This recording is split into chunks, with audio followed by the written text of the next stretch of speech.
Otam aytib yurardi, yetalab yurardi, brigadir bo'lib ishlardi, suvchi bo'lib ishlardi. 30-yilda yerlarini olib qo'ygan ekan. Bolam, bu yerlarda albatta bizga qaytib beradi. Shunaqa bir odam keladiki, Alloh suygan odam keladiki, bu yerlarni yana qaytib senlarga beradi. Sen shuni olasan dedi. Aytganmi? Aytgan. Yetalab yurib aytgan. Shu zamirda yetalab yuribdi. Otam aytgan. Otasidan olib qolgan ekan, shu bobomdan qolgan dalalarni men o'tgan yil 6-yilda qaytib oldim. Shu mana hozir men 41 million paxta bilan qo'shib hisoblaganda 41 million haligi daromad qilaman.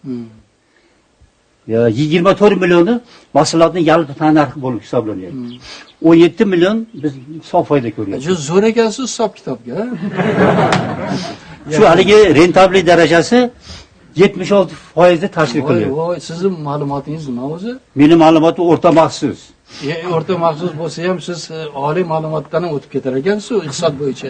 Iqtisod endi rentabellikni ham hisoblayapsiz. Men bilmagan masalalarda ham bemalol bizni xo'jaligimizning subyektining ekvivalent qiymati 89% ga boryapti. Qarang, qoyil nima deyish mumkin? Islom aka, bizni mana qo'limizga daftar olishdi. Davlat eshiklari bilan ochib gaplashishdi. Siz tufayli o'rgandik. Bizga siz sharoit yaratib berdingiz.